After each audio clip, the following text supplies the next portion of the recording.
Баршаңызға сәлем, гүлдер әлемі каналыма қош келдіңіздер. Бүгін мен сіздерге замиакулкус, яғни доллар гүлінің нені ұнатады, нені ұнатпайды, қандай дәруменді жақсы көреді, сол туралы видео түсіргелі отырмын. Менің көп көрермендерім доллар гүлім жоғары қарай ешқандай стрелка шығармайды, бір қалыпты тұра береді дейді. Кейбір көрермендерім жапырағы сарғайып жатыр деп жазып жатыр. Сол кісілер үшін осы видеоны түсіргелі отырмын. Каналыма тіркелмеген болсаңыздар, тіркеліп, лайк басып, комментария жазып, қоңыраушаны қосып қойыңыздар. Замиакулкус үнемі жасыл болып тұратын гүл және улы гүлдердің қатарына жатады. Жаздың күндері ыстық, құрғақ ауаға төзімді, көп су шашып, ауаны ылғалдандыруды қажет етпейді. Үнемі гүлдеріміздің ұштары, жапырақтардың ұштары қурап жатады. Замиакулкуста ондай нәрсе көп бола бермейді. Себебі құрғақ ауаға өте төзімді болып келеді. Қатты күтімді қажет етпейді. Өте қарапайым гүлдердің қатарына жатады. Көп жыл өмір сүреді. Және топырағына келетін болсақ, кактустарға және де жаңағы суккулентный гүлдерге арналған топырақтар жақсы келеді. Құм қосып, перлит қосып, топырақты жақсы бұрпылдақ еткізіп қойсаңыздар болды.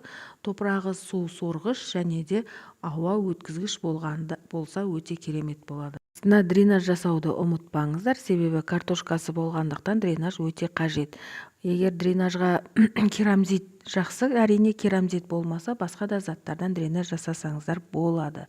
Көктем айларында, күз айларында негізінде доллар барлық гүлдерге күн жетіспеушілік болады. Сол кезде үйде кәдімгі гүлдерге арналған лампаларды пайдаланып, жарық жеткілікті етіп қойсаңыздар болады. Жарық жетіспегендіктен гүлдер солыңқы болады, не болмаса сабақтары жіңішке болады. Және жапырақтарының түсі өзгереді жарық жетіспегендіктен.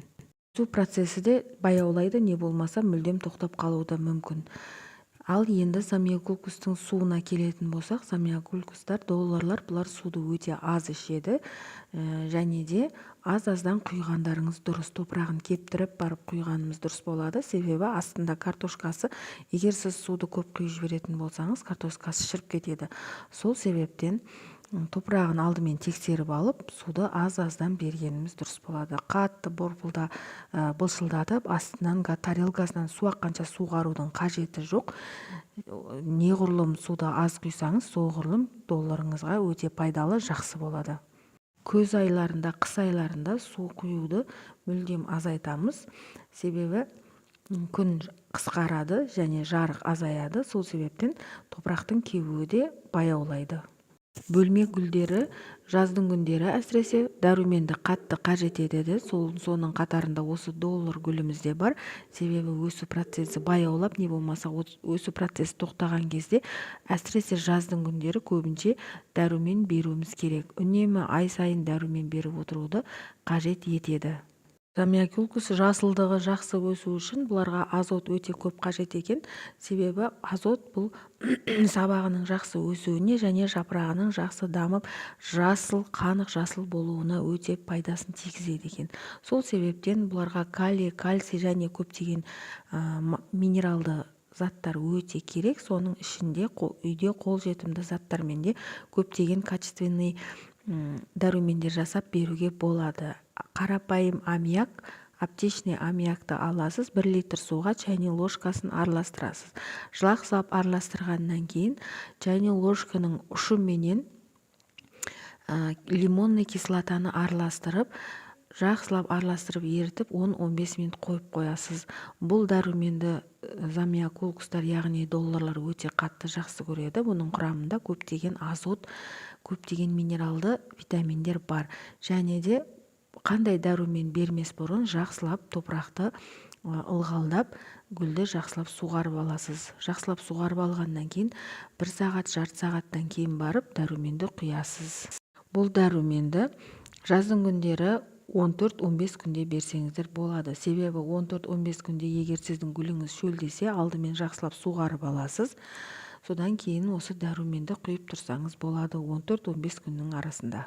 Ал енді екінші дәруменіміз, біздің долларымыз өте қажет ететін дәруменнің бірі, ол кәдімгі древесный уголь, ағаштың көмірі, қазақшалап айтқанда. Древесный угольді кәдімгі гүл сататын магазиндерден сатып алсаңыздар да болады, не болмаса өздеріңіз қолдан жасауға да болады.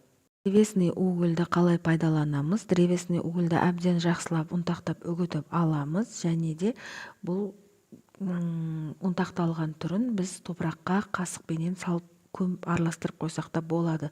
Бірақ егер сіздің гүліңіз сумен араластырып берем дейтін болсаңыз, 1 литр суға 1 ас қасық древесный угольді жақсылап араластырасыз.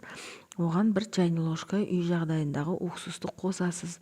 10-15 минут тұрғызасыз, демалдырасыз.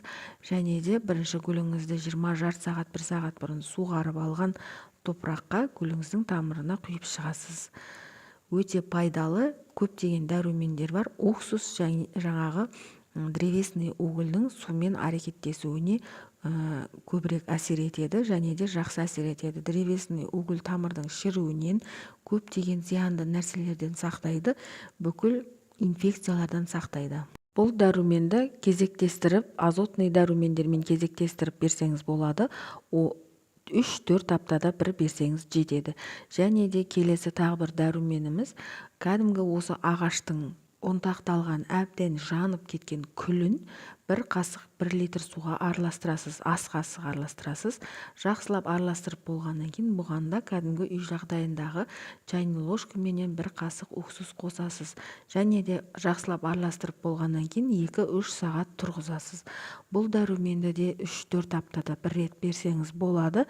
Және әр су құйған сайын құры судың өзін құймай, жаздың күндері осындай витаминдерді чередовать етіп құйсаңыздар болады. Чередовать етіп дегенім, кезектестіріп етіп құйсаңыз болады. Бір суғарғанда древесный угольді құйып, бір суғарғанда жаңағы кәдімгі ағаштың күлін суға араластырып құйсаңыздар болады. Жаңа айтып өткенімдей, алдымен жақсылап гүлді суғарып аламыз. Жарты сағат, 1 сағат өткеннен кейін барып бұл дәруменді әр істеген сайын қолдан свежий жасап істеп құясыздар. Және де гүлдеріңіз өте керемет өсетін болады, жағдайлары жақсы болатын болады. Жапырақтары өте жасыл болып, сабақтары мықты болып өсетін болады. Тағы да бір замиокулкустың жақсы көретін дәрумені, ол янтарный кислота. Янтарный кислотаны чайный ложканың ұшымен ғана аласыз. Сөйтесіз, 1 литр суға жақсылап араластырасыз. Жаңағыдай топырағы суғарылған топыраққа құйып шығасыз. 14 күнде, 15 күнде бір құйсаңыз жетеді. Осы қазір мен айтып өткен дәрумендердің барлығын чередовать етіп, бірінен кейін бірін құйып отырсаңыздар, доллар гүлдеріңіз жайқалып, жап-жасыл болып, керемет болып өсетін болады.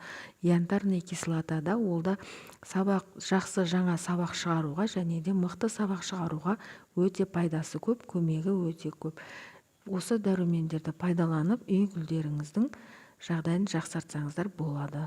Бүгінгі видеом пайдалы болса, каналыма тіркеліп, лайк басып, комментария жазып, қоңыраушаны қосып қойыңыздар.